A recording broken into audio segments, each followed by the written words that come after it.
Hello students, welcome back to my class. Today I am going to discuss with you one of the suggested topics from 5th sem for your exam purpose, and already some of you have requested me to discuss at least few questions from this open book system of examination point of view. So, today I have taken the opportunity to discuss such a question or such a topic, and the topic is Arthur Miller's Introduction to the Collected Pledge. So, generally the question comes about the conceptions or the generic questions. So, here the question can be asked as, discuss Arthur Miller as a playwright of 20th century with his experiments on dramaturgy. Or the question can also be asked about, evaluate Arthur Miller as a playwright and as a critic. So, as you know, Arthur Miller was an American playwright of 20th century of prominence, and not only he was a prolific playwright, but also he was a prominent essayist who produced his critical views in these essays, and particularly this one that we are discussing today. The purpose of his writing this essay or the book was to introduce his sixth pledge: the man who had all the luck, all my sons, death of a salesman, Crucible, a view from the bridge, a memory of two Mondays. And he was compelled to write this book because he found that the response to some of his plays were not very encouraging, and even some of the plays were received in the undesired ways, as people got confused about his experiments. So, in this book, he is going to explain about his ideas about play and his experiments and what he experimented with and how he experimented with. So, the collected plays is all about the genesis and experiments of each and every play, and he has made it into several chapters. So, before going to that, we have to write about Arthur Miller. That Arthur Miller, as a playwright, he was immensely influenced by the 19th century Norwegian dramatist Henrik Ibsen, and in spite of his influence through Ibsen, he was basically a classicist in his approach to the playwriting. And in his last chapter, we can find that he is telling, a play I think ought to make sense to common sense people. I know what it is to have been rejected by them, even unfairly so, but the only challenge worth the effort is the widest one and the tallest one, which is the people themselves. So, he is claiming that a play must make common sense, the sense out of common sense to the people. And he is also writing at the beginning of the book about Aristotle and his concepts of the three unities, and he is also conforming to all these ideas of Aristotle by telling that a play must be dramatic, than narrative.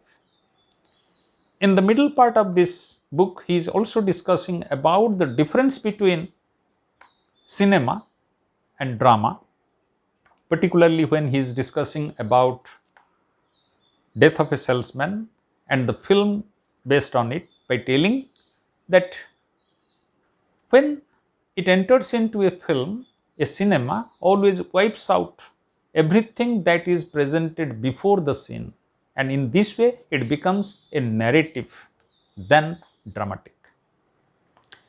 So he is telling, by whatever means it is accomplished, the prime business of a play is to arouse the passions of its audience, so that by the root of passion may be opened up new relationships between a man and men, and between men and man. Drama is akin to the other inventions of the man in that it ought to help us to know more and not merely to spend our feelings. So, in relation to the Aristotelian concept,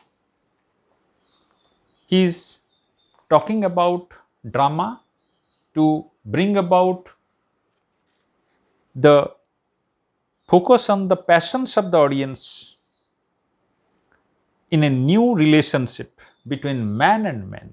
So, what is this man and man? That means he is talking about the individual self and the social self. Miller is always finding that conflict within the individual in the modern world, because modern world is a world of self analysis, is a world of critical existence. So, he is finding that every individual is suffering from that conflict between his inner self, his individual self, and the social self. So, man and man, and between man and man. And that is the cause of suffering in the modern tragic hero. But his plays offer hope and solace for a world desperately seeking to find a glimmer of hope in the world of darkness. As we know, that 20th century, when the two world wars were fought and all human moralities were sacrificed, all human values were sacrificed, man became hopeless. So, the play is the only instrument that offers the hope to man. It should. That is the idea of Miller. And Miller's plays show the possibility for redemption, transcendence, even triumph in the face of seemingly overpowering odds and adversity most inimical to human enterprise and achievement. So, his plays are somewhere becoming moral plays, because they are trying to show the man who is struggling against all the odds, all pervading confusion and inimical forces, some hope. His plays were meant to provoke the audience to think, but his plays are not simple depictions of human struggle against all odds, but it is also the instrument to think with. He provides the thought to the audience through his plays. Though he was guided by Ibsen's plays of causation, but he also introduced with it certain other elements, certain other thoughts to make it more adaptable on the part of the common man of 20th century.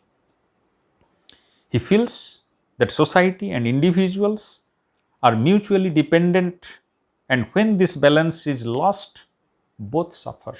So, in modern period, the society and individual both suffered, because he believed that man and society, they are mutual. Man is there, the individual is there in the society, and the society is there within the man.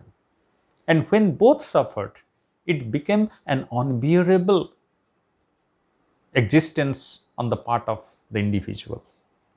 So, he wanted to bring in a new style, that is realism, which he borrowed from Ibsen, but at the same time he wanted to experiment with this realism. To him, realism is that style which goes beyond the facets of the reality. It should go deeper into the surface to explore the reality of individual, the reality of his mind, the reality of his sufferings, the reality of his dreams, so on and so forth. Therefore, he is trying to put question. His plays are putting questions at each and every juncture of the play. And to him, that the effects of misguided conceptions of a number of insignificant men upon society, when people allowed their conscience and intensely private emotion to be guided by an external force of another man, state, or some other force. He is finding in this modern world, there are few people who are trying to impress, who are trying to guide, who are trying to enforce their ideas upon the whole society, and in this way they are committing the sin. And the individual is subscribing to that idea of the megalomaniac person somewhere, and through that he is becoming a victim and he is suffering, and at the same time he is struggling with his own self. Therefore, Miller's plays are not exclusively about individuals, but more precisely are about humanity and human societies with all their contradictions and complications. And in his dramas, his style was always realism, for it was the only means to penetrate beyond the surface of the visible facets of life. But in spite of that, his plays were never melodramatic. And he has his conformity with Aristotelian concept of drama, but at the same time also he wanted to move with the time and space, because in this book he is discussing one after another of his plays, and he is telling that even a genius cannot continue with the same idea in different time and different space. Therefore, we have to change. So, what he had changed, what he had believed as the concept of tragedy, or what is the concept of modern tragedy according to uh, Arthur Miller. Miller believes that in modern times, the ordinary man, the common man, who has thought himself to be uncommon by some fanatic ideas, becomes the suitable candidate for tragic personality or tragic hero. So he is telling that the modern tragic hero is suffering from fanaticism. If the classical tragic view was that of fate, romantic view was that coming from the character, in the modern tragedy it comes from the fanaticism of the individual, who believes, who goes beyond the limits of his own self to subscribe to any idea, and for that he suffers, and he is prepared to place everything for that, and ultimately he suffers and he destroys himself. But here in the modern tragedy, Miller says that modern tragic hero commits suicide, because when he confronts the ultimate reality, In comparison to his own fanatic ideas, he has no way out but has to commit suicide. And he analyzes the play like All My Sons and Death of a Salesman, where Willie Loman or Joe Keller, they are committing suicide. So modern tragic hero commits suicide. The tragic flaw in modern tragedy is fanaticism. The modern tragic hero is the individual who subscribes to that fanaticism. But Miller himself confessed he wanted to show that man can live with dignity and purpose in a universe which could not guarantee any of them, and yet one had to carry on by imposing meaning on a meaningless world. So, why this modern tragic hero is committing suicide? Because he thinks that his dignity lies with his own belief. It may be fanatic to others, to the society, but it is his dignity. So Willie Loman has to commit suicide, Joe Keller has to commit suicide, because they subscribe to that idea and they think their dignity lies there. And in the first chapter, he is elaborating about the art of drama in general, and he is talking about the classical plays. He is telling the drama and its production must represent a well-defined expression or profound social needs which transcend any particular form of society or any particular historic moment. It is therefore possible to speak of fundamentals of the form. So, he is telling that drama means conflict, but this conflict, it has to be well defined in expression, and it should transcend any particular form of society or a particular historic moment. It should not be confined or arrested by a particular moment. It should go beyond. It should suggest a universal idea there. Possibility of drama without mimicry, conflict, tale or speech is not possible. So here he is very much classical in his approach. And he is talking of a Greek seat was harder than an American, and even he had to call a halt to a dramatic presentation after a couple of hours. So he is telling that drama is organic, and the drama must be of a definite length of or a definite period. It should have a proper beginning, it should have a proper ending. There should be a proper end. So in these aspects, he is very much classical and a follower of Aristotle. And then he is describing about the style, whether what is realistic style and what is non-realistic style.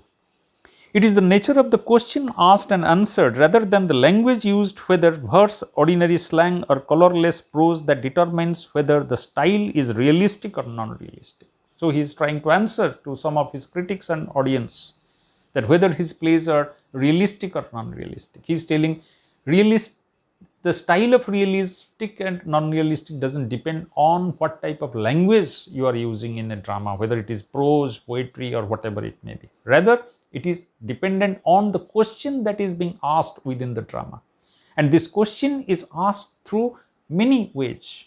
Even when a character appears, he is talking about the characters, characterization. He is telling when a character appears on a stage, the character himself is a question on the part of the dramatist.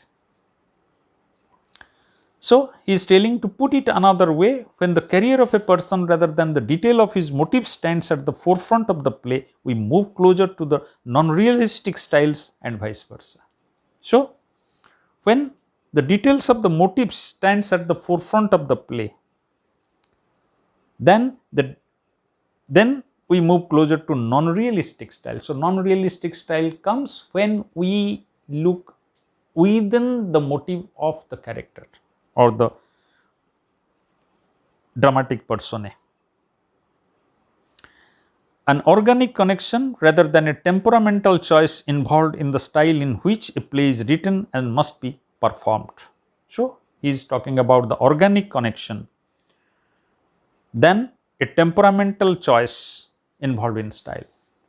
So in this way he is talking about the organic concept or form of drama. And then he is talking about the influence upon style is the conception and manipulation of time in play. He is talking about Aristotle's concept of unity of time, space, and all these things. And he is telling that the style also depends on how the dramatist conceives and manipulates the time within the play. He is telling that manipulation of time, when a play tried to depict the natural passage of time, it is realistic. And when that has been compacted or destroyed, then it is non-realistic.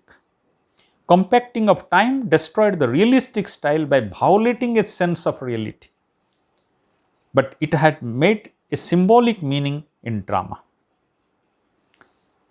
Then he is coming to talk about the characters. The Greeks were interested in a character's social symbolic side rather than his family role, which is why the Greek unity of time imposed on drama was not arbitrary but concomitant to their interest. So in this way he is talking about the style of the play, what is realistic style and what is non-realistic. And he is also talking about the idea. He used the term idea to refer to that discovery applied to men other than the hero. Different plays use time, characterization, etc. The less capable a man was of walking away from the central conflict of the play, the closer he approached to tragic existence. And he is, in a very simple manner, describing the tragic possibility within a character. He is telling the person who cannot walk away from the intensity of the conflict is having the tragic possibility. So such characters will have the tragedy. Therefore, the modern tragic hero suffers. In the second chapter, he is talking about idea and theatre. And here he is telling that the first is that a play's idea may be useful as a unifying force, empowering the artist to evoke a congent emotional life on the stage. But that in itself, it has no aesthetic value, since after all, it is only means to an end. So he is telling that idea is very important in play. But if it doesn't have any aesthetic value and it is only a means to an end, then the idea cannot hold the whole play. The dramatic form is a dynamic thing, and the new idea appears to be very close to insanity in some of the plays, because when his plays were performed, some of his plays didn't get good reception, and he is telling that when he is trying to present some new ideas, people are considering it as insane. But these ideas, they are binding the characters and the play or the conflict only when we enter into the idea in a meaningful, aesthetic manner. And he is telling that the function of a play is to reveal him to himself so that he may touch others by virtue of revelation of his mutuality with them. So the duty of the playwright is to reveal him to himself, and through that he has to touch others by virtue of revelation of his mutuality. That means the universal truth, the universal feelings, the universal ideas must be shared through a play. In chapter 3, he is discussing about the two plays, and particularly All My Sons, and here again he is reaffirming to the Aristotelian concept, a play must end and end with a climax, and to forge a climax, the forces in life which are infinite complexity must be made finite and capable of a more or less succinct culmination. So, in this way, basically, he is a classicist, but with the modern times, he is bringing the desired changes to make a play successful. And we find again he is discussing about the Ibsenian concept of realism, and he is telling what Ibsen is trying to present within the realistic problem. The problem is not to make complex what is essentially explainable, it is to make understandable what is complex without distorting and oversimplifying what cannot be explained. So, he is telling that a play should discuss about the problem, but the problem should not be oversimplified. The problem should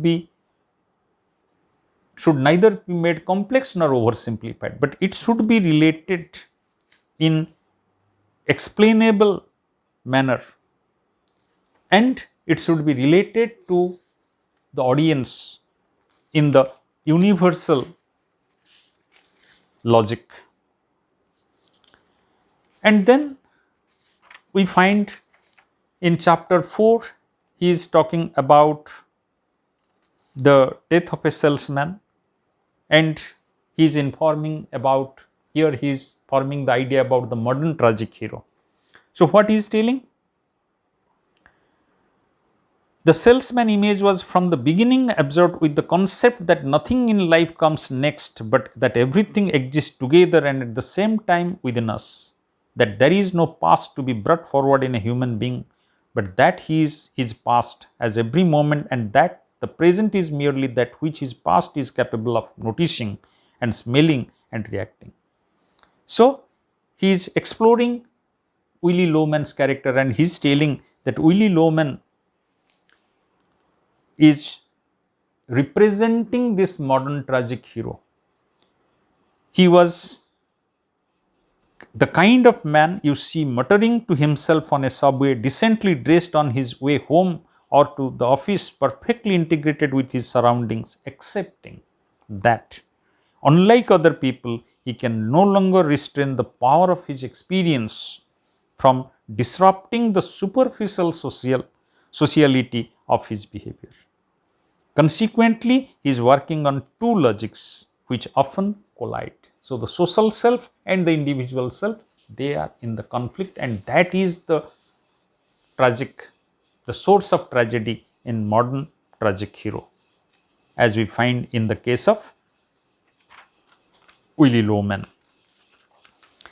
And then he is talking about the fall of the modern tragic hero. Aristotle, having spoken of a fall from the heights, it goes without saying that someone of the common mold cannot be a fit tragic hero.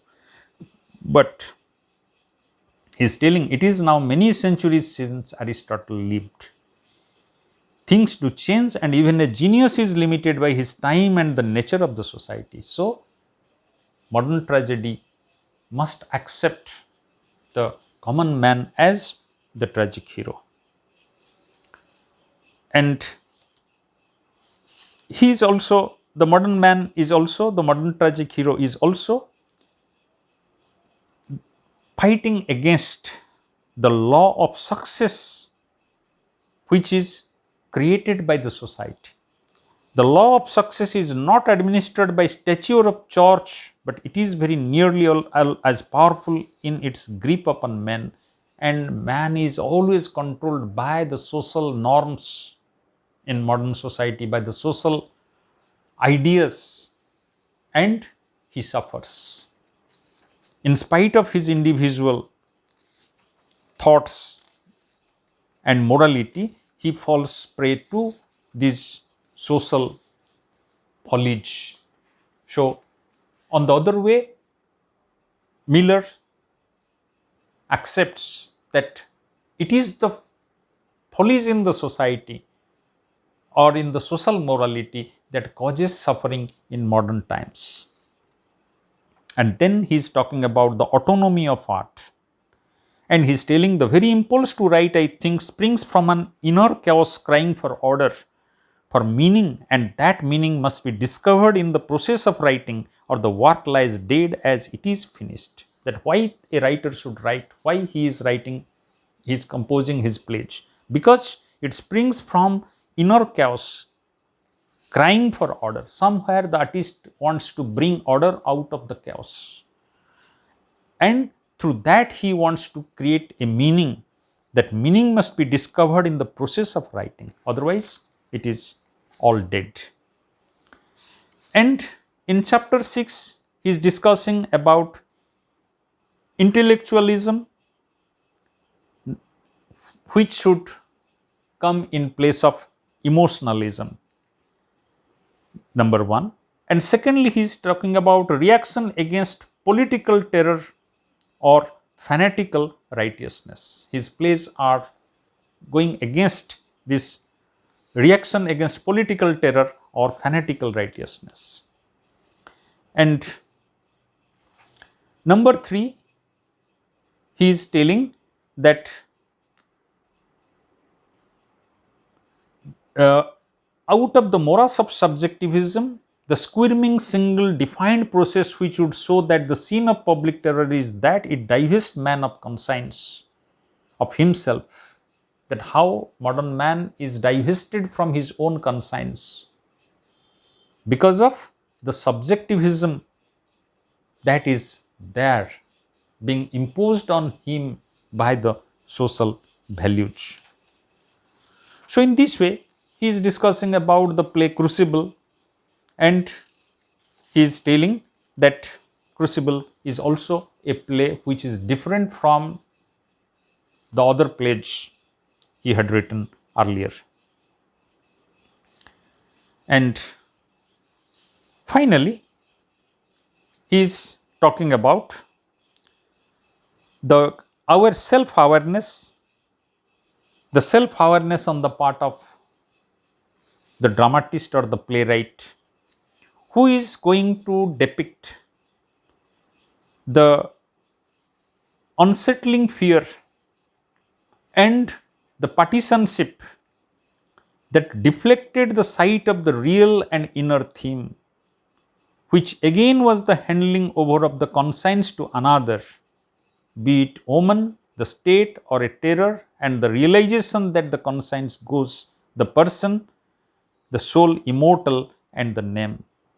That there was not one mention of this process in any review. He is telling that a playwright must bring before the audience those unsettling fear and partisanship which is there in the inner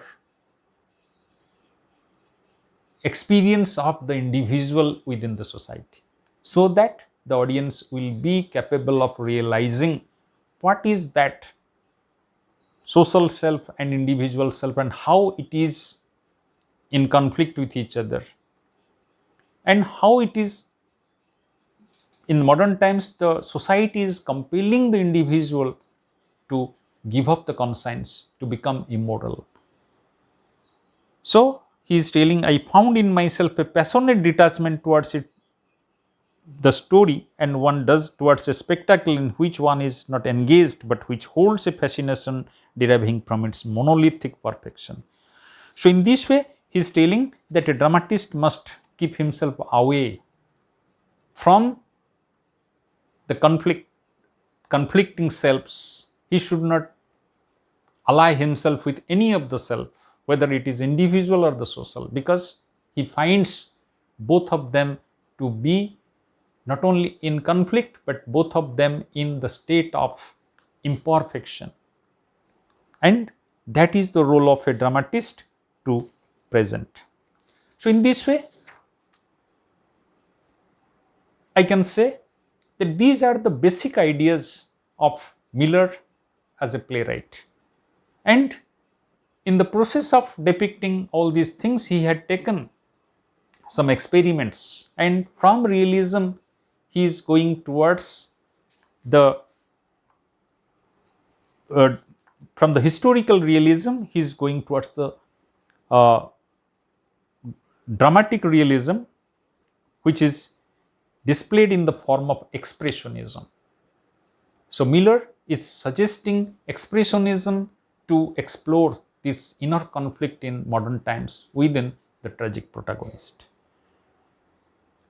I don't know how much I have been able to justify within this limited time about such a vast topic, but the conceptual questions must be answered in this manner.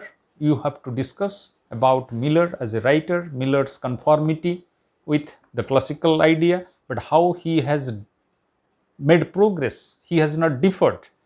We can't use the word differ, but he has made progress from that. He has made progress also from the Ibsenian realism or from the conventional realism towards the expressionism. Thank you.